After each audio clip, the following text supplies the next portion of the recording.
con nosotros. Vamos a hablar hoy precisamente acerca de todo esto que está ocurriendo en nuestro planeta, en nuestro país, países vecinos, desastres naturales. ¿Qué onda con eso? ¿Qué papel juega Dios en esto? ¿Qué papel jugamos nosotros? Porque como cristianos tenemos dos opciones o hay dos maneras en las que reaccionamos ante estas situaciones. Y la primera es que a veces la gente nos cuestiona, oye, ¿por qué pasa esto? O sea, ¿por qué si Dios es bueno? Es la clásica pregunta. ¿Por qué si Dios es bueno permite o hace que pasen estas cosas, ¿no? Y la primera reacción de muchos cristianos es que pues nos agarran atrás de la línea, como decimos, no sabemos, no tenemos ni idea de qué decir y pues eso es tache, ¿no? Y está el otro error que podemos también caer y es tener un mal entendimiento de estas cosas y decirle a la gente cosas como, bueno, es que es el juicio de Dios. Es que Dios está castigando a ese país, o es que Dios está castigando a México por, pues no sé, ya le cansamos, ya le llenamos el buche, ¿verdad? Y está enojado con nosotros. Y ninguna de esas dos cosas es cierta ni es correcta. Entonces vamos a permitir que Dios a través de su palabra hoy nos enseñe qué onda con esto, qué podemos hacer, qué podemos decir y sobre todo, cuál es nuestro papel que jugamos como iglesia en medio de todo esto. ¿Te parece? Señor, gracias por esta tarde, te honramos y te pedimos que seas tú quien nos enseñe. Señor, que ninguno de los que estamos aquí salgamos pensando de una manera equivocada, sino que tu bondad sea reafirmada en cada palabra que se hable en este tiempo, que tus cualidades de Dios bueno, de Dios favorable a nosotros puedan ser resaltadas y podamos aprender que tú eres bueno, siempre bueno, por encima de cualquier situación, aunque no lo parezca, tú siempre eres bueno. En el nombre de Jesús y todos decimos, amén. Bueno, todo este asunto, este mal entendimiento de Dios, yo me he dado cuenta que surge de que en la Biblia tenemos dos grandes porciones, ¿verdad? Tenemos la llamada el Antiguo Testamento, ¿verdad?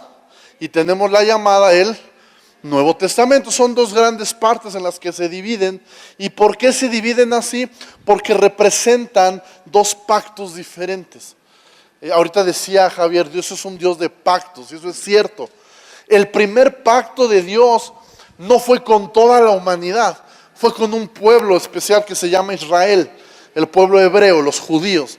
El primer pacto de Dios fue con ellos y fue a través de un hombre, un profeta, un líder que se llamó Moisés. Entonces Dios hizo un pacto con este pueblo especial y había una ley, como un reglamento, ¿haz de cuenta? En el cual estaba basado cómo se iban a llevar, cómo iban a convivir en ese pacto.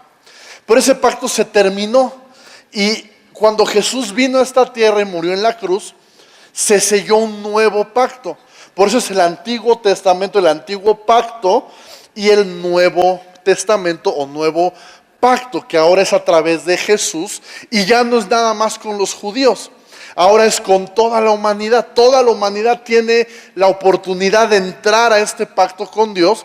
La única condición es que lo haga a través de Jesucristo.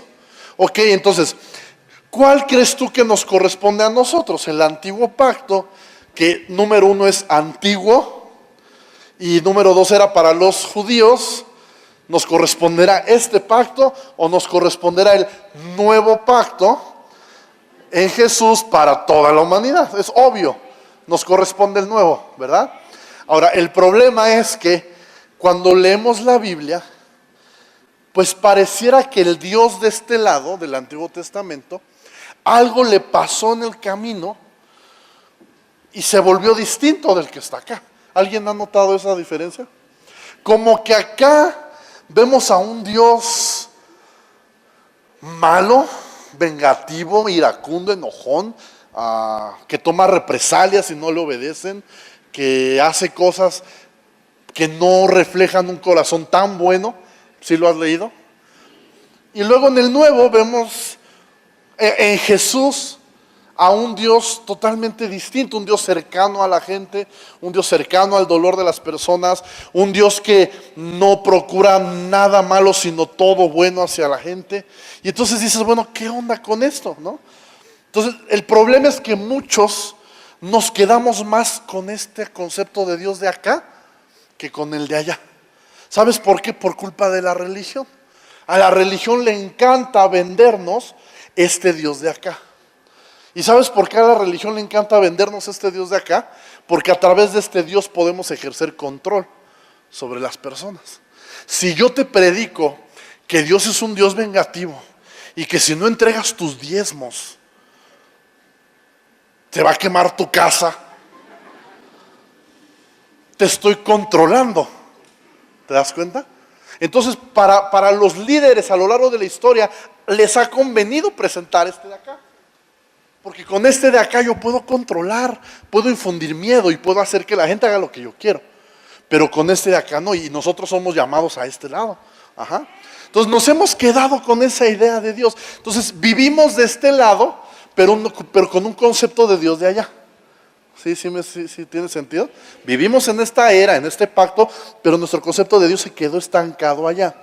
Ahora tú tienes que entender que la Biblia es una revelación gradual, es una revelación progresiva, no es de un tajo nos muestra toda la verdad y toda la realidad. Desde que tú lo empiezas a leer, se va mostrando, poco a poco Dios va revelando su rostro hacia nosotros. Y la plenitud de la imagen de Dios viene a mostrarse en Jesús. Jesús le dijo a sus discípulos, el que me ha visto a mí, ha visto al Padre. O sea, lo que Jesús dice es, ¿quieres saber cómo es exactamente el carácter de Dios? ¿Cómo es el corazón de Dios? ¿Cómo piensa Dios? ¿Cómo actúa Dios? Veme a mí. Eso es lo que Jesús está diciendo. Qué declaración tan increíble, ¿no? El que me ha visto a mí, ha visto al Padre. Bueno, yo no he visto a Jesús nunca, pero lo puedo leer su vida, puedo leer los registros de la gente que estuvo cerca de él, que nos dejó 4 evangelios contándonos cómo era Jesús. Los primeros 4 libros del Nuevo Testamento son la historia de Jesús, de la vida de Jesucristo. Entonces yo puedo leer y ver el corazón, ver cómo Jesús pensaba, cómo actuaba, y eso me muestra entonces la imagen real de Dios. Todo el Antiguo Testamento tú lo tienes que leer filtrándolo por el Nuevo. Tú no puedes leer el Antiguo Testamento sin ponerte los lentes del Nuevo Testamento. ¿Por qué? Porque si tú lees nomás el Antiguo Testamento así, te vas a quedar con esa idea del Dios, de este Dios que no es la imagen completa. La imagen completa dijimos que ¿quién es? Jesús, dice la palabra. Jesús es la imagen visible de un Dios invisible. O sea, a Jesús lo pudimos ver, los discípulos lo vieron en carne y hueso. Él era la imagen visible de un Dios que nunca habían podido ver. Entonces, ¿quieres entender el corazón de Dios? Tienes que ponerte los lentes de Jesús. Ahora, esto te lo digo, no está resuelto al 100%. Yo quisiera poder ahorita explicarte así a plenitud el misterio de este asunto de por qué es tan distinto en algunos momentos este Dios, que es el mismo. No está resuelto al 100%. ¿Y sabes por qué? Porque si lo pudiéramos resolver al 100%, yo creo que no sería tan grande. Yo creo que si pudiéramos poner a Dios en una caja y estudiarlo y sacar conclusiones absolutas, entonces no sería digno de adoración. No sería digno de mi asombro, no sería digno de seguirle. ¿Por qué? Pues porque lo pude descifrar. Entonces, lo que la Biblia nos deja ver es eso. ¿Quieres saber cómo es Dios? Ve a Jesús. Ve a Jesús, siempre ve a Jesús. Yo les decía en la mañana, si hay un pasaje porque los hay pasajes difíciles en el Antiguo Testamento donde nomás no cuadra la imagen de Jesús con esta. ¿Sabes lo que tienes que hacer en esos casos? Quédate con lo de acá. Si hay algo que no estás pudiendo filtrar a través de Jesús, quédate con Jesús. Y deja que eso sea un misterio. Y anótalo en tu lista de preguntas que le harás a Dios cuando lo mires cara a cara. Yo tengo mi lista de preguntas que le voy a hacer. 2 de ellas te las cuento. Una de ellas es, ¿qué estaba escribiendo Jesús en la tierra cuando le llevaron a esta mujer adúltera? Dice que Jesús estaba escribiendo con el dedo. Y siempre me he preguntado, ¿qué estaba escribiendo? Entonces eso le voy a preguntar. Cosas bien trascendentales. Y luego en Apocalipsis hay una parte donde un ángel o una voz dice algo y Juan lo va a escribir y Dios le dice, no lo escribas. Eso no tienen que saberlo. Yo, ¿por qué no? Mi chisme ahí como que se queda de, ¿qué dijo? Entonces, si hay algo que tú no entiendes, anótalo en tu lista de dudas para la eternidad, ¿no? Y cuando llegues allá, te aseguro que te la van a resolver. Pero mientras estemos aquí, Jesús es la imagen visible de un Dios invisible. Ahora, ¿por qué tiembla? ¿Por qué hay huracanes? ¿Por qué hay tornados? ¿Por qué hay todo este tipo de cosas? ¿Por qué existe todo eso? La respuesta es la misma que cuando nos preguntamos por qué existe la enfermedad, por qué existe el cáncer, por qué existe el SIDA, por qué la gente se tiene que morir, ¿verdad? Las dos preguntas tienen la misma respuesta y es el pecado. Dios creó este planeta, nos creó al ser humano, a Adán y a Eva, los puso en este planeta precioso y había dos cosas. Número uno, Adán y Eva como seres humanos, número uno, eran eternos. Ya lo hemos platicado, pero sé que hay personas que nunca han oído esto. Ellos eran eternos, ellos no iban a morir, ellos no se enfermaban, no les daba gripa, no iban a envejecer. O sea, estaba bien chido el asunto allá. Entonces, al igual que ellos eran perfectos, la creación era perfecta. ¿Qué quiere decir eso? Ese mundo que Dios creó, no había temblores, no había huracanes, no había, es más, ni llovía. Si tú lees la Biblia, el Génesis dice que no llovía en aquel tiempo. La primera lluvia que hubo, ¿sabes cuál fue? El diluvio. Esa fue la primera lluvia que hubo y de ahí para acá llueve. Pero antes de eso no llovía. No, me encantaría vivir ahí. No, a mí yo tengo un problema con la lluvia, ¿verdad? No te deja salir, deprime el día, así como que te pone triste, la ropa no se seca, o sea, es un problema, hay goteras, se mete por abajo, es un lío. Entonces vivir sin lluvia sería fantástico, ¿no? Y así era, entonces no había terremotos, no había nada, entonces todo era perfecto, pero Adán y Eva pecaron, desobedecieron a Dios y eso trajo consecuencias. Para el hombre, ¿cuáles fueron las consecuencias? Número uno, dejó de ser eterno. A partir de ese momento todos los seres humanos han muerto. Número dos, enfermedades que no existían, llegó la gripa, llegó la tos, más adelante el cáncer, la diabetes, la esclerosis, todo lo que tú te puedas imaginar es fruto del pecado, de la desobediencia. Y eso afectó al hombre. Pero a veces pensamos que quedó ahí, que nomás nos afectó a nosotros, pero la Biblia enseña que esa maldición cayó también sobre la creación. Entonces esa creación que antes era perfecta, pues empezó a tener fallas y entonces empezó a temblar. Y entonces empezaron los volcanes a hacer erupciones y entonces empezó a haber huracanes y tornados y todo tipo de desastres. ¿Por qué? Por culpa igual del pecado. Pero hay que entender que el diseño de Dios no era ese. O sea, Dios no creó este planeta pensando en que existieran todo este tipo de cosas que hoy vivimos. ¿Cuántos sintieron el temblor del otro día? Estuvo regacho, ¿ah? Yo estaba viendo la televisión y nunca había sentido un temblor así en toda mi vida, ¿no? Y nos mete miedo y nos asusta y dice, ¿y ahora qué pasó? ¿Verdad? Pero no era el diseño de Dios que pasara eso. Me encantó una publicación que hizo en Facebook Jesiah Hansen, que va a estar en el Predicatón con los jóvenes en diciembre. Él ponía, y él hacía mención de un pasaje en la Biblia del profeta Elías, donde estaba Elías en una cueva, deprimido, y este profeta, Dios lo saca de la cueva y dice que la presencia de Dios se manifestó ahí donde estaba Elías. Pero dice que primero hubo un terremoto, así impresionante. Entonces Elías pensó que ya había llegado Dios porque había un terremoto. Entonces, pero dice la Biblia, pero Dios no estaba en el terremoto. Después vino un viento fuerte como un huracán. Y Elías pensó que ahí estaba Dios y dice la Biblia, pero tampoco estaba Dios en el huracán. Y así un incendio después, creo, y después dice, y después vino un silbido suave y apacible. Dice, y ahí estaba la presencia de Dios. Y Jesiah decía, Dios no está en el terremoto. Dios no está en el huracán. Dios no está en la tormenta. De hecho, Dios cuando se hizo hombre, lo que hizo no fue iniciar tormentas, Dios detuvo tormentas. Entonces no se trata de echarle la culpa a Dios de los desastres que pasan, porque es lo que muchos cristianos hacemos. Decimos que es juicio de Dios.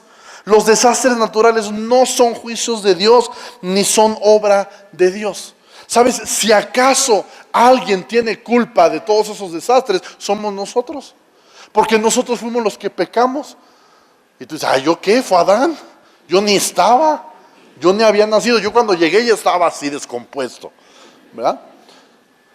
No te vaya a pasar como yo decía, si me hubieran puesto a mí en vez de Adán, todavía estaríamos bien. Si me cae que no como de ese fruto. Pero sabes que no es una realidad, porque si bien nunca comí de ese fruto, pero sí he pecado. He dicho mentiras, me he peleado con mi esposa, me peleé de chiquito con mi hermano, le robaba sus cosas, ¿verdad? Entonces desde chiquitito mi primer pecado que cometí suma y reafirma el pecado del primer hombre. Entonces cada vez que tú y yo hemos pecado, ¿sabes qué es lo que hacemos? Reafirmamos esa decisión que él tomó de desobedecer a Dios. Entonces sí es culpa colectiva. Si este mundo está roto y está sufriendo y está destruyéndose, no es culpa de Dios. ¿Dios qué? Dios nos lo entregó perfecto, Dios nos lo entregó sano. Si está descompuesto es por nuestra culpa, por nuestro pecado. Y aparte, vámonos a poner menos espirituales, vamos a ser muy, muy objetivos. México, nuestro país, vivimos en una región geográfica que tiene ciertas características que lo hacen propenso a que haya temblores. ¿Sí me explico? Vivimos en una región donde las placas tectónicas tienen fracturas y hay fallas. Y entonces la tierra cada determinado tiempo se acomoda. Entonces, ¿qué tiene que ver Dios con eso? Como para que tiemble y cristianos digan, es que arrepiéntanse, porque ya viene el juicio. No, y viene uno peor. Este nomás es el anuncio, ¿verdad? ¿Qué tiene que ver Dios? ¿Sabes? Yo podría decirte, soy profeta, estoy recibiendo una palabra de Dios. En unos años va a haber un temblor más fuerte que este en México.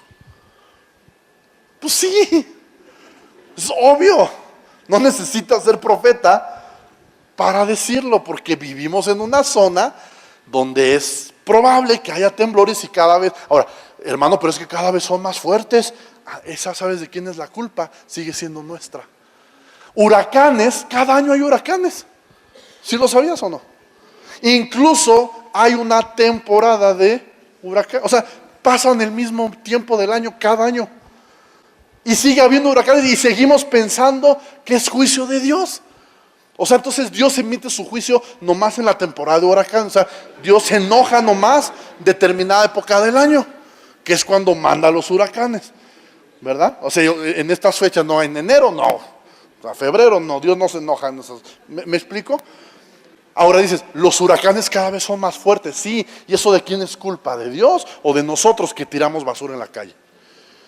O de nosotros que consumimos energía eléctrica de más y no apagamos los focos cuando deberíamos?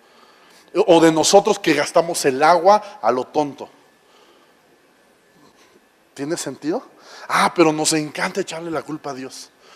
Es que Dios está enojado. Y ¿sabes qué? Le metemos miedo a la gente.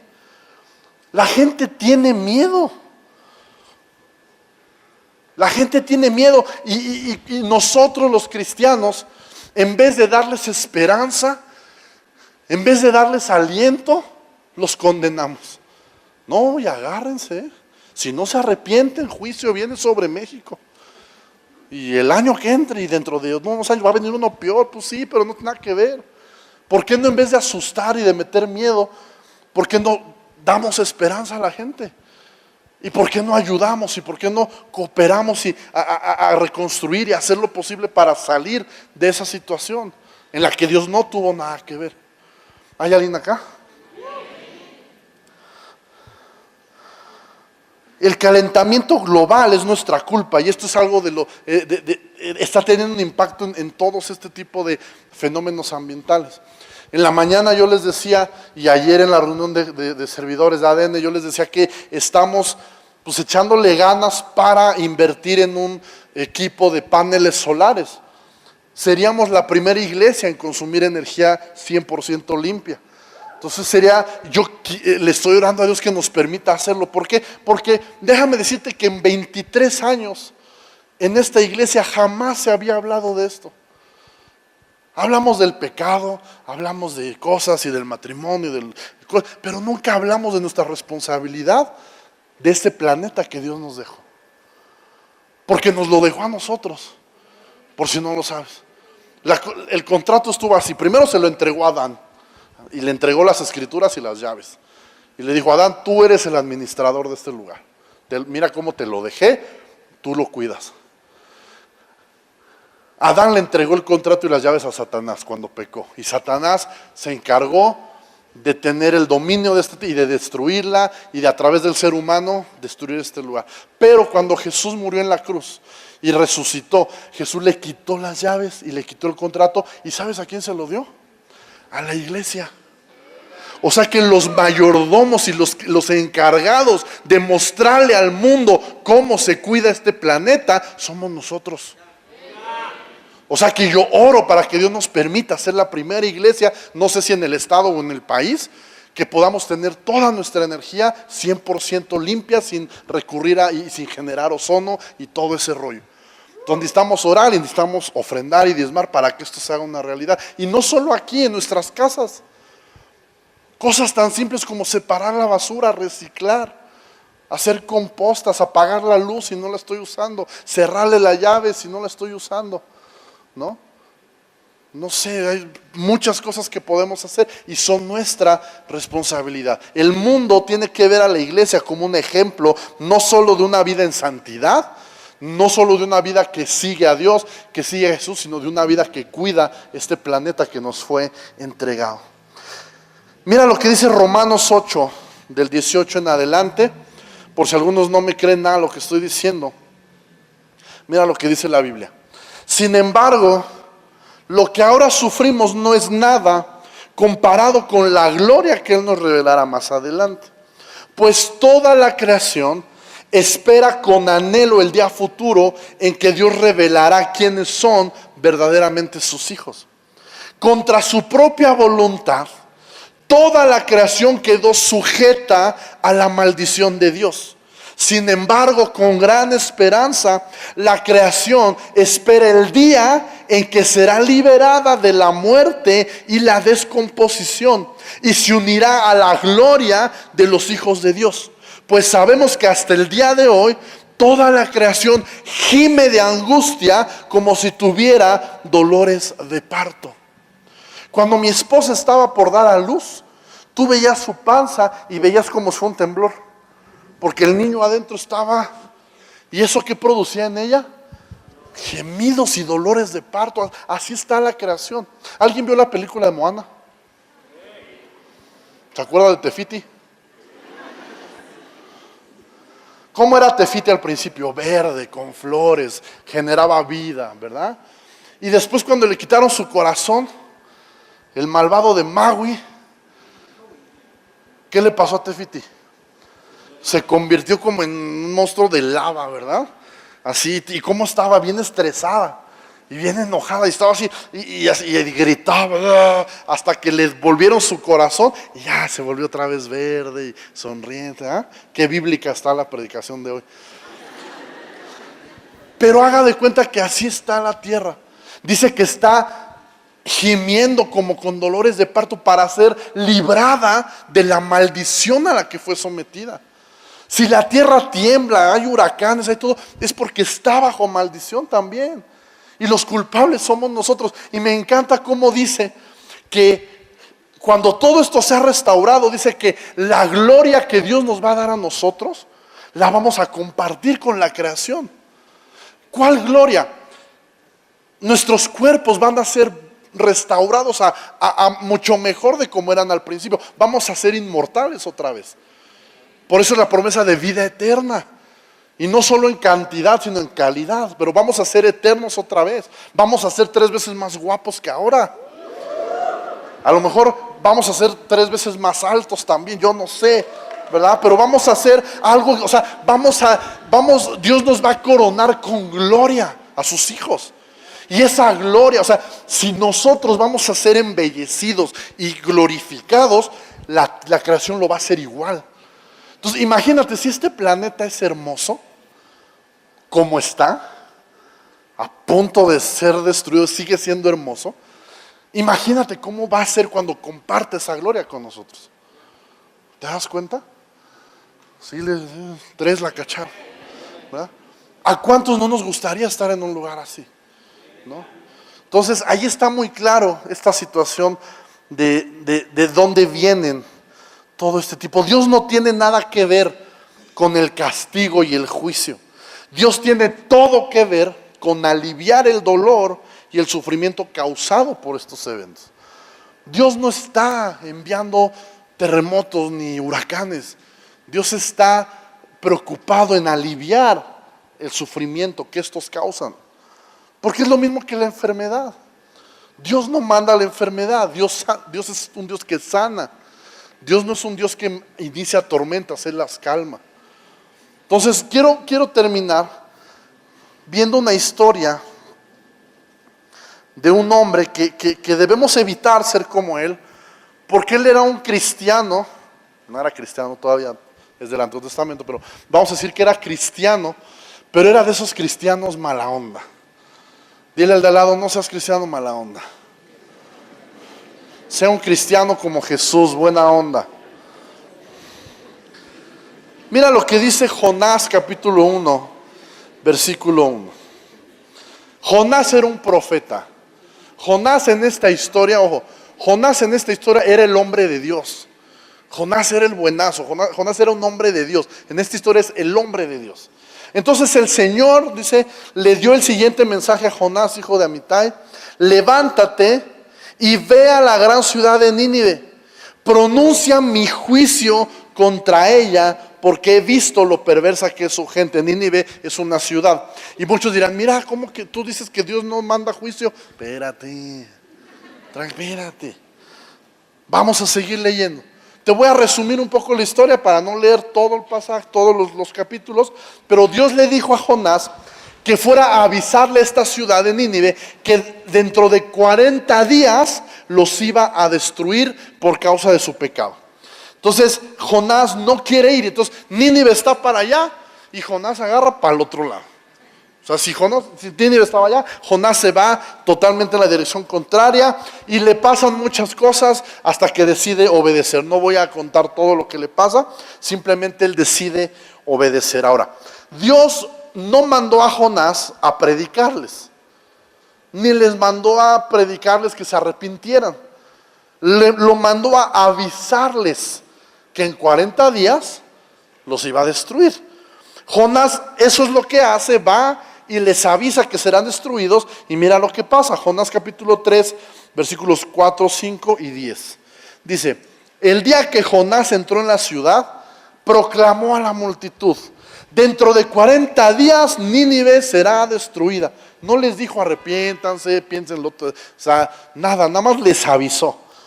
Entonces la gente de Nínive creyó el mensaje de Dios y desde el más importante declararon, hasta el menos importante, declararon ayuno y se vistieron de tela áspera en señal de remordimiento.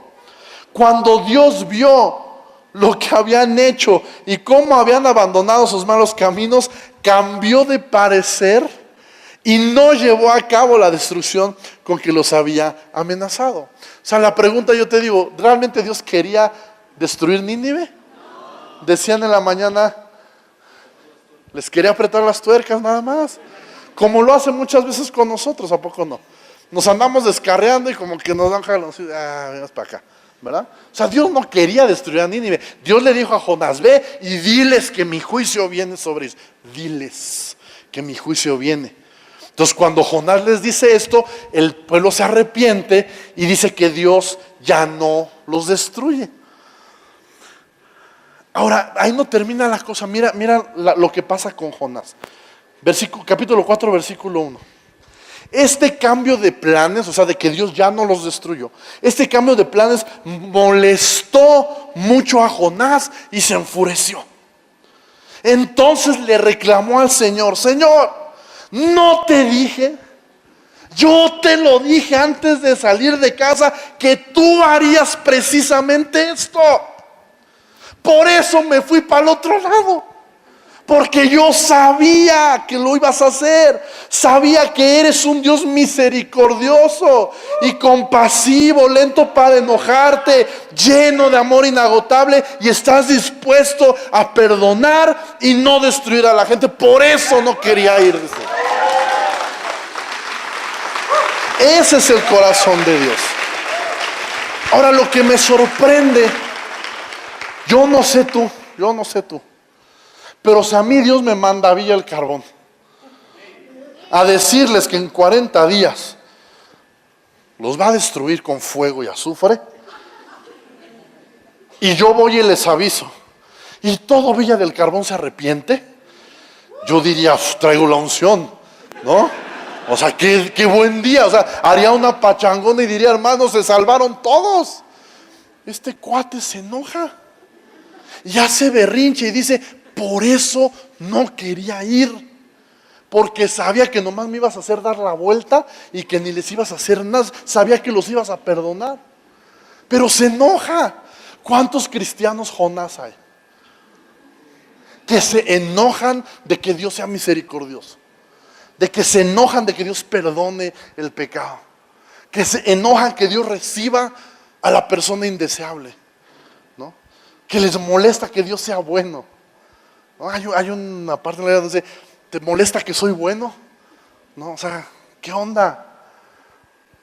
Y vemos desastres naturales, y los cristianos, en vez de tomar una actitud como Jesús, compasiva, tomamos una actitud como de Jonás, porque no acaba ahí. O sea, tú dices: bueno, ya, o sea, llegó a ese límite. No, mira lo que pasa después de que hace su berrinche. Jonás 4, versículo 5. Entonces Jonás se fue al oriente de la ciudad e hizo una enramada. Luego se sentó bajo la sombra de la enramada mientras esperaba ver lo que le acontecería a la ciudad. O sea, este cuate todavía tenía esperanzas de que se los echara, y se hizo una enramada para cubrirse del sol. Se sentó y yo me lo imagino con su refresco y sus papas, esperando ver el espectáculo de cómo Dios destruía una ciudad. Y así estamos los cristianos en Facebook, viendo las fotos del desastre, viendo la destrucción, y en vez de sentir compasión, nos levantamos en un juicio y así han de andar de pecadores. Así se han de portar, que el juicio de Dios vino sobre ellos. ¿Te das cuenta que? Y te repito, Jonás era el profeta, era el hombre de Dios, era el cristiano, era el que tenía que llevar esperanza, era el que tenía que alegrarse de que la gente se había arrepentido y de que Dios no había destruido.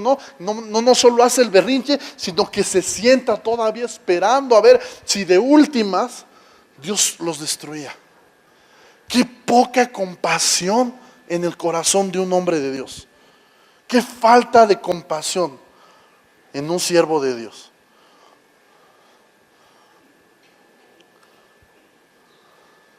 En lugar de enjuiciar, en lugar de condenar, debemos ponernos en acción y ayudar. Nuestro trabajo como cristianos no es asustar a la gente, no es meterle miedo a la gente, ni estarles diciendo arrepiéntete, porque nada tiene que ver Dios en estos desastres naturales. Ya lo vimos. Si alguien tiene la culpa, somos nosotros. ¿Dios qué? ¿Me explico? Y por esa razón de que tenemos que movernos y ayudar, yo te invito a que a partir de hoy y durante toda la semana hasta el próximo domingo, aquí vamos a estar recibiendo víveres y material para enviarlo a Chiapas y a Oaxaca. ¿Ok? En la pantalla, si me hacen favor de poner lo que nos están pidiendo. Este material o esto que recolectemos aquí, no se lo vamos a entregar a la Cruz Roja ni a ninguna organización. Se va a entregar directamente a iglesias en Oaxaca y en Chiapas, para que ellos sean quienes los distribuyan.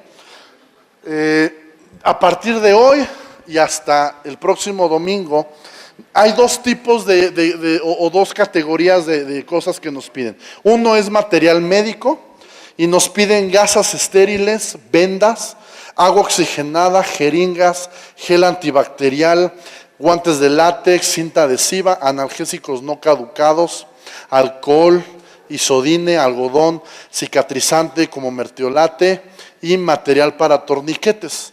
Y otros materiales nos piden leche en polvo, azúcar, alimentos enlatados, arroz, frijol, papel de baño, artículos de higiene personal, cobijas, pañales, toallas húmedas, toallas sanitarias y jabón de baño. Esta lista, ese anuncio está en la página de Facebook, ahí tú lo puedes mirar y ver con detalle todo lo que puedes aportar.